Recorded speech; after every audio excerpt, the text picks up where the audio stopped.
Brothers and sisters, I'm here tonight because many of you have seen, you have heard, you have read the information that has been shared across social network about the fact that the state of Pennsylvania has brought me up on charges by way of the State Board of Psychology. I have been ordered to stand trial in the state capital of Pennsylvania in Harrisburg on the first Monday of the new year, other than January 1st, and that is January the 8th. I am going.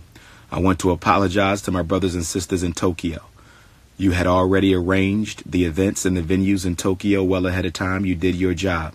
But because of white supremacy, that got cut short. It was interrupted because I now have to go and stand trial for bogus charges created because members of my own race sought to destroy me by constantly complaining about me to the white authorities. And so to my family in Tokyo, I'm asking that you make your way to Osaka, Japan, and to Nagoya, Japan. I am still coming. I just will not be coming on the day originally planned. But I still will be in Osaka, and I still will be in Nagoya. And yes, I will still be in Shanghai, China. So again, my apologies, Tokyo, and I look to see you soon. Shout out to my entire Black Asia family that's been holding tight with me. For the brothers and sisters in Toronto, Canada, that event will still take place. It is scheduled. I am contracted, and to the best of my ability and to the best of my knowledge, that event will take place in Toronto, Canada in February. All of the events that I have agreed to on the college campuses, I will continue to uphold my agreements. I've already contracted with several HBCUs to do some speaking during Black History Month on those campuses, and I intend to keep that word. Brothers and sisters, I am disappointed. I am ashamed and to some extent humiliated by the fact that for the past 3 years, many of you have sought to destroy my credibility. Many of you have taken every opportunity presented to you to try to destroy the image and the work of Dr. Umar Johnson. Although I am the only, I repeat, I am the only, I will say again, I am the only personality in the Black consciousness circuit with my expertise in child mental health, special education, and school psychology. Despite that, I'm the only one who can give Black parents that type of expertise from within the conscious community. You didn't care enough about our children. You didn't care enough about our children to say hands off of Dr. Umar because he's doing the work that no other speaker in the conscious community can do. Let me say that again. He's doing the work that no other speaker in the conscious community can do. He's filling a void that no other speaker in the conscious community can fill. That doesn't make me more important, because those brothers and sisters also have expertises and interests and competencies that the community can benefit as well. I'm simply stating that when it comes to the school to prison pipeline, I am the foremost expert in that area, not just in Black consciousness, but within Black America. So it does hurt me. It does hurt me for someone who have worked as long as I have, and have given their life as fully and as in-depthly and as selflessly as I have, to be attacked by members of the very same community that I sought to help. Yes, the campaign began right here in my own city, Philadelphia, Pennsylvania, with a brother who I used to work with at a African Senate charter school. He was the first to write articles about me not having a doctorate. Obviously a lie.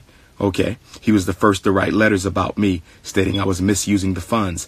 Obviously a lie. And then another brother, who's not from Philadelphia but was living here at the time, joined in on the charade and joined in on the campaign. And then a sister from Texas joined in, and then other people joined in simply because they had nothing better to do and clearly could not have been working on behalf of African people, because there's no way you can have time to tear down the foremost scholar in this country if you genuinely have something of significance to do for Black people. As you all know, GoFundMe. I got a message from GoFundMe that they intend to take down or remove the Frederick Douglass Marcus Garvey Academy campaign from their platform if I do not provide them with a statement of funds and with a contact number for the realtor of FDMG.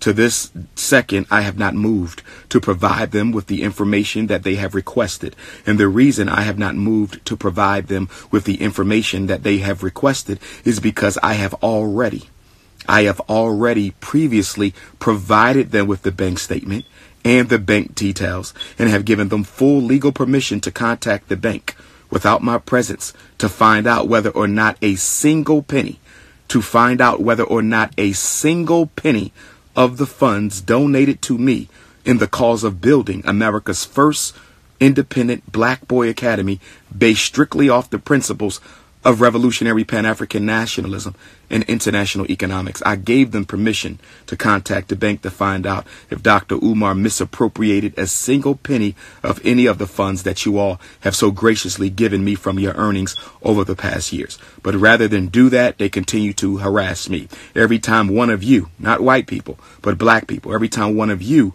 complains about me to GoFundMe, they contact me asking for information that they have already received. And given the fact that GoFundMe keeps so much of the money, given the fact that GoFundMe keeps so much of the funds that are donated, of that $402,000 that you see on the platform's website, we've only received about $250, maybe $275,000 of your donations.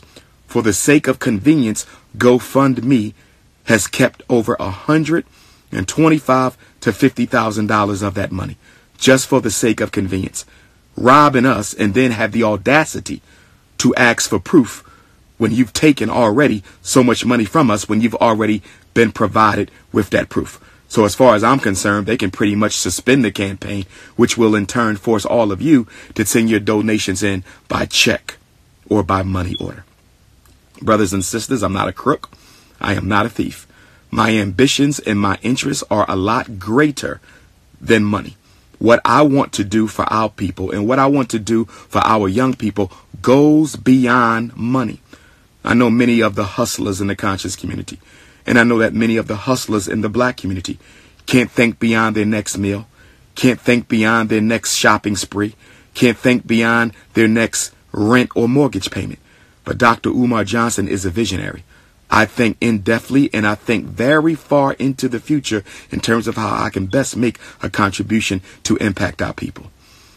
But it bothers me that the same thing that was done to the Honorable Marcus Messiah Garvey, it bothers me that the same thing that was done to the Honorable Marcus Messiah Garvey, greatest black leader and organizer of the 20th century, 100 years ago, 100 years ago,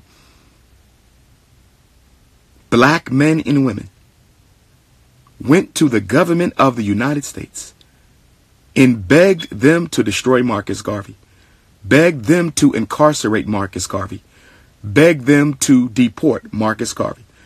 And so here we are 100 years later. And as a race of people, we still have not learned. 100 years later, and the same thing that was done to the king of Pan-Africanism is now being done to the prince of Pan-Africanism. But I want all my supporters to know, and I want all my college student supporters to know, and I want all the elders and the teenagers and the little children who support me, the unnamed millions from Africa to Australia, to the United Kingdom, to the Caribbean, to Central and South America, to Canada, to the South Pacific, to China, to Japan, throughout the entire world. I want my supporters to know that I will not abandon my post. I will not abandon my mission. I will not abandon my agenda, because as I have told so many of you for so long, I do the work that I do because I believe that I was born to do it. This isn't coming from a place of narcissism. This isn't coming from a place of arrogance. But I believe within my heart that it is no coincidence that I happen to be related to the greatest black leader of the 19th century, and that I happen to be a disciple of the greatest black leader of the 20th century. I don't believe in coincidences. I don't believe it was a coincidence that my mother brought me into this world on the same day that the Nat Turner War began, that she brought me into this world on the same day that the Haitian Revolution began, that she brought me into this world the same day that the George Jackson prison revolution began, that she brought me into this world on the same day that the Frederick Douglass Fugitive Slave Convention began. I don't believe in no coincidences, so I'm going to stay in the fort. They can take the bachelors, they can take the second bachelors, they can take the first masters, they can take the second masters, they can take the third masters, they can take the doctorate degree, they can take the principal's certificate, they can take the school psychology certificate, they can prevent me from getting my license as a psychologist. Whatever it is they want to do, they can go ahead and do it. But I will continue to fight for the rights of our children, and I will continue to fight for the rights of our people. And I want to thank all you brothers and sisters who have stood by my side through thick and thin. You were there in 2015 when a certain female tried to destroy my credibility by lying and saying that I took school money and spent it inappropriately, that she saw me spend money from the Frederick Douglass Marcus Garvey Academy. If that's true, may I die right now. If she saw me spending money from your pocket that you gave me to build a school for our children, may I die right now. And what bothered me then was that so many brothers in the conscious community, some of whom I considered to be associates, some of whom I've helped get paid, they seized upon the opportunity that she presented to try to destroy Dr. Umar Johnson through their platform on their media outlets. Everywhere I turned, there was a conversation about me without me. Everywhere I turned, a conversation about me without me. Up until 2015, I didn't have these problems. But the minute I started raising money to give our children a school that they deserve, all of a sudden, my problems began. In that very same year, that coon from Philadelphia began writing articles about me, jealous because he wished he could have been me. He wanted to be where I am and where I was then. And because his career didn't take off the way that my career did, he resorted to character assassinating. He resorted to passing around lies that I didn't have a doctorate, which all of you have since learned to be true. He resorted to coming up with fanciful schemes and ideas about me stealing school money. He started the fire that so many other thirsty, self-hating Negroes would then join in upon. But it's not about him today. Even as I sit here talking to you right now, another brother in the conscious community, a brother who claims he wants to work with me, a brother who tells people every chance he gets an opportunity that he wants to bury the hatchet with Dr. Umar Johnson. Well, he just did an 1.5-hour video, taking every shot he possibly could, bringing up every misstep, every mishap, and every misattribution made about me over the past year or two. As thirsty as he could possibly be, he could not wait to do a video on me. Why in the hell does a black man need to spend 90 minutes on film talking about another black man? Reminds me of another buffoon up in New York who did a 90-minute movie back in 2015 when that situation happened. But brothers and sisters, it ain't about them. It's about us. It's about our future. Let's talk about the Frederick Douglass and Marcus Garvey Academy. In Chicago, there's 3 schools. One of them I'm confirmed to visit on Monday. Yes. I don't celebrate Christmas, but I respect all of you who do. And I pray to Almighty God, Olodumare, that you are not worshiping a white Jesus on Christmas Day, but that you are worshiping the black revolutionary Messiah born in the caves of Ethiopia. That is my prayer for you all. But I have no problem with your Christianity. Whether Jesus existed or not is irrelevant. The story of Jesus, the example of Jesus, an unapologetically African black man who spoke truth to power, I don't have a problem with that. I simply ask that the Jesus you serve looks like you and not like your oppressor. But on Christmas Day, while you're spending time with your family, as you should, I'll be visiting schools in Chicago. The realtor was gracious enough to let me into this one school that we can afford. And although I'm looking at Detroit and Atlanta very strongly, if things don't check out there, there's a school in Chicago that I can afford right now. But I have to make sure everything else checks out in that school before we grab it. In Detroit, there is a school that we just found out about. It's in pretty good condition. They want a couple $100,000. We have that. I'm waiting for the realtor to get access to the keys so we can get inside and take a look at it. I've begged the realtor, get those keys, brother. I get to Detroit on December 31st. Get those keys so we can get inside that building on December 31st and do the walkthrough. Just like I'm going to get inside that building in Chicago, Christmas Day, and do that walkthrough. Atlanta, Georgia, we have one school identified, but it's going to take a little work to get it up. But I've since found 2 other schools in Atlanta that we can afford as well. So we working. Detroit, we working. Chicago, we working. Atlanta, we working. And if the school does not happen to be in your particular city where you are, just know that a school is coming soon. I am not interested in building one. I will go to Detroit and build one next year. Chicago, build one next year. Back home in Philly, maybe down in Phoenix, maybe over to Oakland, maybe in Little Rock, maybe in Raleigh, maybe in Baltimore, maybe in DC, maybe in Milwaukee, wherever it's necessary. But we must do the work, brothers and sisters. Now, because of this attempt to destroy me, to have the state of Pennsylvania Board of Psychology strip me of my credentials. Many of you have asked me, Dr. Umar Johnson, what can we do? Do you want us to show up? Do you want us to write letters? Brothers and sisters, I'm not giving you no directions. Do what your heart moves you to do. If your heart moves you to show up in Harrisburg, Pennsylvania on Monday, January the 8th, then you show up in Harrisburg, Pennsylvania, Monday, January the 8th. If your heart moves you to write a letter to the chair of the State Board of Psychology, write it. If your heart moves you to write a letter to the hearing officer who will be overseeing my case at 9 o'clock on January the 8th, then you write that letter. Whatever your heart moves you to do on behalf of Dr. Umar Johnson, then you do it. But I will not give no orders, because this is a time I need you. I've always been there when y'all called on me. I've always been there at great cost to myself and my family. I've always been there for you guys.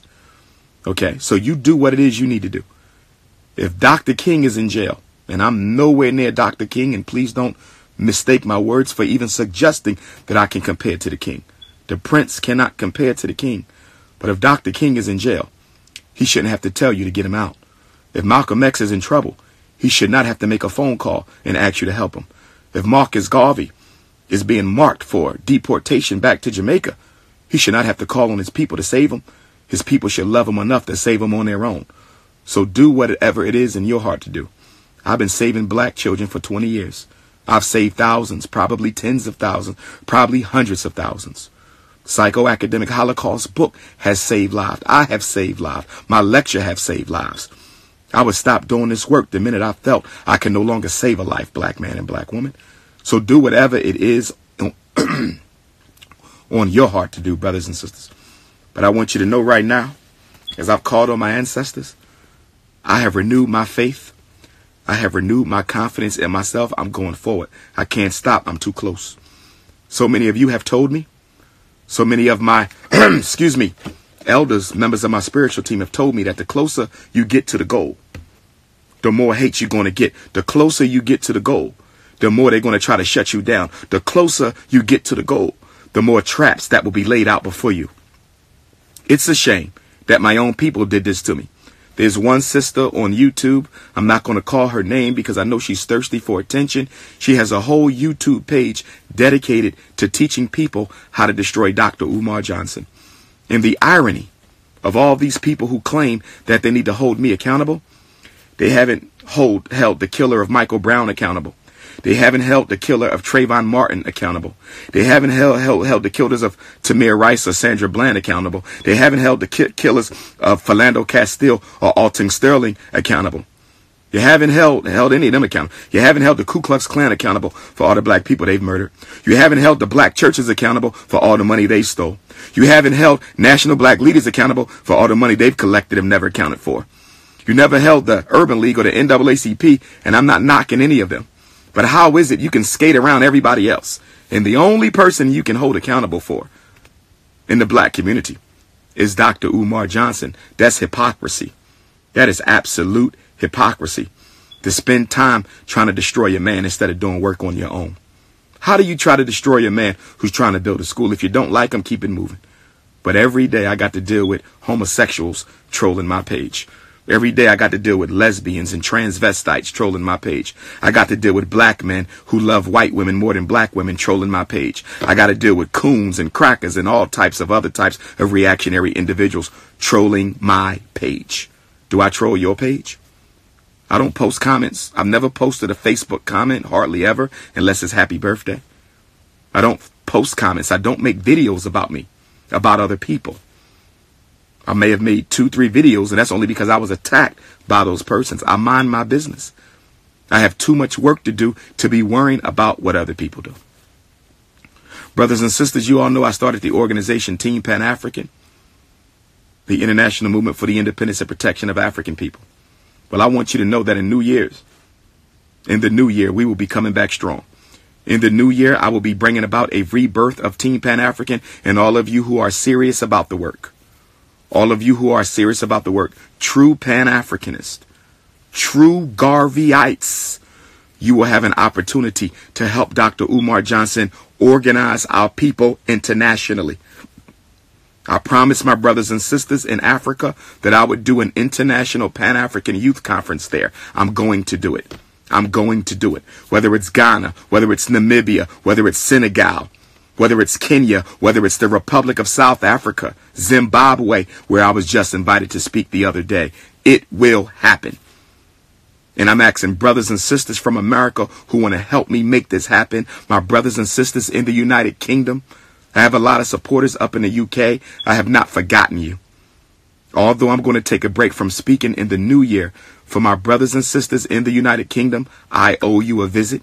You haven't seen me in 4 years. My London family, you haven't seen me in 4 years. You will see me. I owe London that. Because London and the entire UK, Wolverhampton, Bristol, all of those places have been very big, staunch Dr. Umar supporters. You will see me in the new year.